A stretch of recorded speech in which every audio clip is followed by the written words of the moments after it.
Hello friends, welcome back to your technical studies channel. आज हम देखने वाले हैं लेटेंट हीट क्या होती है और सेंसेबल हीट क्या होती है। किसी भी सब्सटेंस की फेज चेंज मतलब उसकी अवस्था को चेंज करने के लिए आवश्यक एनर्जी जो रिक्वायर्ड होती है उसे लेटेंट हीट बोला जाता है। और किसी भी सब्सटेंस का अगर टेम्परेचर इंक्रीज करना हो, फेज सेम रहेगा लेकिन टेम्परेचर इंक्रीज करना हो तो उसके लिए आवश्यक ऊष्मा की मात्रा को सेंसेबल हीट बोला जाता है। तो चलिए आज का टॉपिक लेते हैं हम, what is latent heat and sensible heat, और एक एग्जांपल के थ्रू इनको समझने की कोशिश करते हैं। उसके बाद हम कभी भी इस कॉन्सेप्ट को भूल नहीं पाएंगे। तो चलिए आज का टॉपिक डालते हैं हम, latent heat and sensible heat. तो चलिए मान लीजिए कि कोई भी सॉलिड है ना, सॉलिड के रूप में हम यहां पे लेते हैं बर्फ को, जिसका टेम्परेचर है -30 डिग्री सेल्सियस। अब इस बर्फ को कुछ एनर्जी मिलेगी तो ये बर्फ सॉलिड ही रहेगी, लेकिन इसका जो टेम्परेचर बढ़कर हो जाएगा -30 से 0 डिग्री सेल्सियस। यहां पर कुछ हमने एनर्जी दी इस सॉलिड को, और हमने एनर्जी दी या इसको एनवायरनमेंट से एनर्जी मिली, तो ये सॉलिड कन्वर्ट हो जाएगा लिक्विड में। ठीक है, तो यहां बर्फ तो क्या था, इसका सॉलिड फेज था, तो सॉलिड से इसका फेज चेंज हुआ लिक्विड में, बर्फ से ये बन गया पानी, लेकिन टेम्परेचर इसका रहेगा 0 डिग्री सेल्सियस। 0 डिग्री सेल्सियस पर ही बर्फ है, 0 डिग्री सेल्सियस पर ही क्या है, पानी है। तो सेम टेम्परेचर पर कांस्टेंट टेम्परेचर पर फेज चेंज के लिए आवश्यक ऊष्मा की मात्रा को बोला जाता है लेटेंट हीट। ठीक है, किसी भी सॉलिड का टेम्परेचर अगर 0 डिग्री सेल्सियस है और वो अपनी फेज या अपना स्टेट या अपनी अवस्था चेंज करके, ठीक है, अपनी अवस्था चेंज करता है, तो उसके लिए आवश्यक ऊष्मा की मात्रा को बोला जाता है लेटेंट हीट। इस लेटेंट हीट को इस लिक्विड से अगर रिमूव कर दिया जाए, इसका उल्टा कर दिया जाए माइनस लेटेंट हीट, इस लेटेंट हीट को हटा लिया जाए, तो वापस से 0 डिग्री सेल्सियस पर ये जो पानी है इसके मॉलिक्यूल से वापस से वो बर्फ में कन्वर्ट हो जाएगा। तो यहां पर टेम्परेचर कांस्टेंट रहता है। तो लेटेंट हीट को हम डिफाइन करेंगे कि किसी भी सॉलिड को या किसी भी सब्सटेंस को अपनी फेज चेंज के लिए आवश्यक ऊष्मा की जो मात्रा होती है, एनर्जी रिक्वायर्ड होती है, उसे लेटेंट हीट बोला जाता है। उस लेटेंट हीट को उसमें से माइनस करने के बाद में वापस ये रिएक्शन वाइस वर्सा उल्टी हो जाएगी, सॉलिड से ये लिक्विड में चेंज हो जाएगा। ठीक है, अब सेंसेबल हीट क्या होती है, इस लिक्विड को हम और टेम्परेचर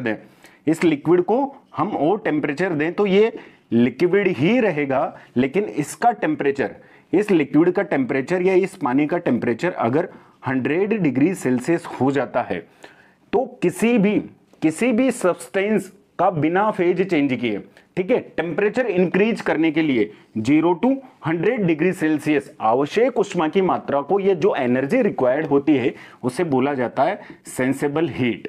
ठीक है, और इस लिक्विड में से अगर इस सेंसेबल हीट को रिमूव कर लेंगे, तो लिक्विड जो 100 डिग्री सेल्सियस पर था हमारा, वो वापस से 0 डिग्री सेल्सियस पर आ जाएगा माइनस सेंसेबल हीट। ठीक है, तो यहां पर बर्फ जो है, बर्फ सॉलिड से लिक्विड में चेंज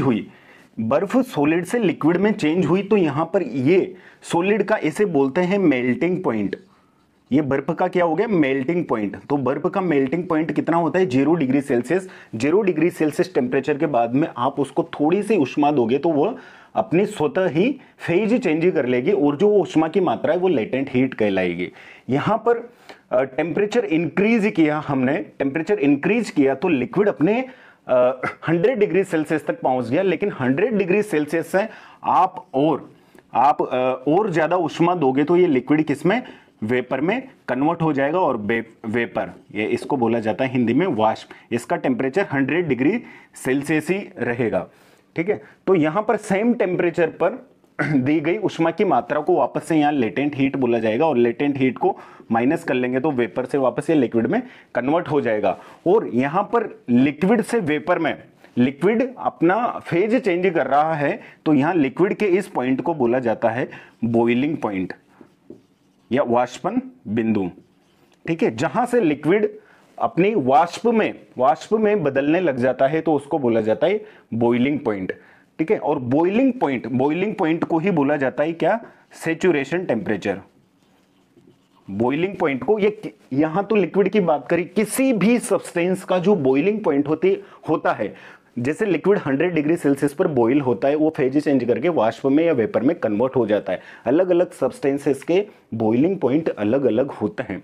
तो किसी भी सब्सटेंस का जो बॉइलिंग पॉइंट होता है वो कांस्टेंट होता है, लेकिन अलग अलग सब्सटेंस के बॉइलिंग पॉइंट अलग अलग होते हैं। और बॉइलिंग पॉइंट सब्सटेंस का ही जो पॉइंट होता है उसे सेचुरेशन टेम्परेचर बोला जाता है। और सेचुरेशन टेम्परेचर के इक्वल में या इक्विलिब्रियम में जो वेपर बनती है वो वेपर को बोला जाता है saturated vapour. Saturated vapour boiling point पर, किसी भी सब्सटेंस के बॉइलिंग पॉइंट पर उसके इक्विलिब्रियम में बनने वाली जो वेपर होती है उसे सैचुरेटेड वेपर बोला जाता है।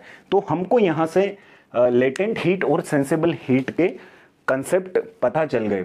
कोई भी सॉलिड है तो सॉलिड से लिक्विड फेज चेंज के लिए टेम्परेचर कांस्टेंट हो, फेज चेंज के लिए आवश्यक ऊष्मा की मात्रा को लेटेंट हीट बोला जाता है।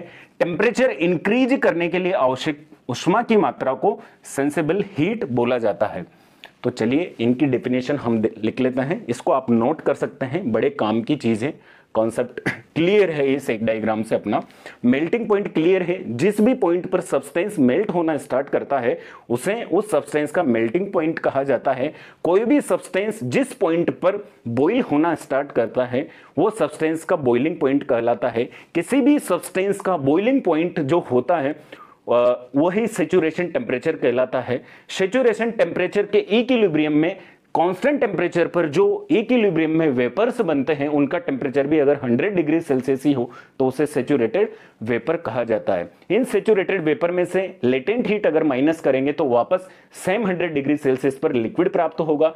इस लिक्विड से 100 डिग्री सेल्सियस के से माइनस सेंसिबल हीट करेंगे, वापस से पानी प्राप्त होगा। और पानी से अगर लेटेंट हीट वापस रिमूव करेंगे तो बर्फ प्राप्त होगी 0 डिग्री सेल्सियस पर, और उससे भी और हीट हम प्राप्त करेंगे। लेटेंट हीट को माइनस कर देंगे तो टेम्परेचर गिरता चल जाएगा और सॉलिड मॉलिक्यूल के इंटरमॉलिक्यूलर फोर्सेस बढ़ जाएंगे, जिसके कारण वो और सॉलिड होती चली जाएगी। तो चलिए ये डायग्राम मेरे ख्याल से आपको बहुत अच्छे से समझ में आया होगा, इसको नोट कर लीजिए अपने नोट्स में।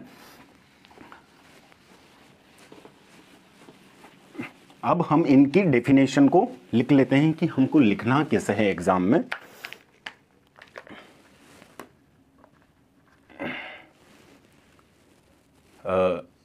लिखेंगे हम latent heat. Latent heat is the energy absorbed or released when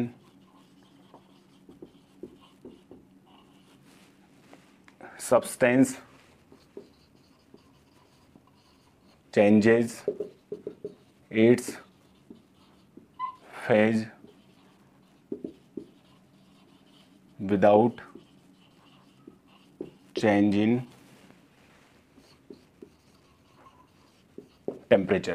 तो latent heat is the energy absorb, या तो कोई भी सब्सटेंस होगा एनर्जी को एब्जॉर्ब करेगा या अपने अंदर से एनर्जी को रिलीज करेगा या निकालेगा, तब जब when substance changes it's phase, जब वो अपनी फेज या अपनी अवस्था या अपनी स्टेट को चेंज करेगा without change in temperature.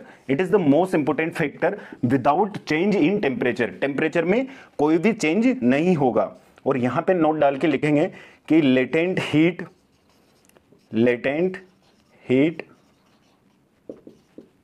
Can't be measured by thermometer या थर्मोमीटर। ठीक है, thermometer latent heat can't be measured by thermometer. Thermometer के द्वारा जो टेम्परेचर मेजर करने का जो डिवाइस आता है थर्मामीटर, उसके द्वारा लेटेंट हीट को मेजर नहीं किया जा सकता, क्योंकि यहां पर टेम्परेचर में कोई चेंजेस नहीं होते हैं। तो यहां पर हम देखेंगे कि ये जो सॉलिड है,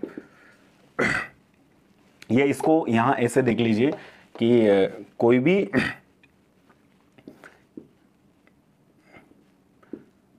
भी लिक्विड है, ये किस में चेंज हो रहा है? वेपर में। इसका भी टेम्परेचर क्या है? 100 डिग्री सेल्सियस। इसका भी टेम्परेचर क्या है? 100 डिग्री सेल्सियस। ठीक है, तो फेज चेंज के लिए आवश्यक ऊष्मा की मात्रा को क्या बोला जाता है? Latent heat. और इसमें से लेटेंट हीट को माइनस कर लेंगे तो वापस क्या प्राप्त हो जाएगा? हमारा लिक्विड हमें प्राप्त हो जाएगा।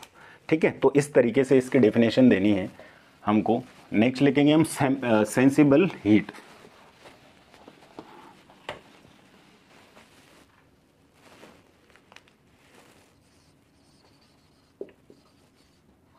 सेंसिबल हीट, तो सेंसिबल हीट में क्या देखा था हमने कि किसी भी सब्सटेंस का टेम्परेचर इंक्रीज करने के लिए आवश्यक ऊष्मा की मात्रा को सेंसिबल हीट कहा जाता है। तो sensible heat is the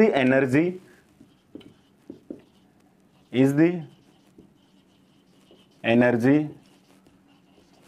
add और removed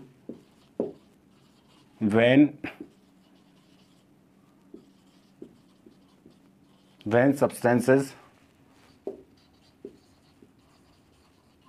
increases its temperature without change in phase। यहां पे क्या लिखा है? Sensible heat is the energy add और removed when substance increases its temperature without change in phase. जब कोई भी सब्सटेंस बिना फेज चेंज किए, जैसे लिक्विड 0 डिग्री सेल्सियस पर है और लिक्विड 100 डिग्री सेल्सियस पर है, तो 0 डिग्री सेल्सियस से 100 डिग्री सेल्सियस पर इसने हमारा फेज, यहां भी लिक्विड था, यहां भी क्या है? ये ओटर है, ये ओटर है। तो ओटर की फेज कौन सी है? लिक्विड है। ओटर की फेज कौन सी है? लिक्विड है।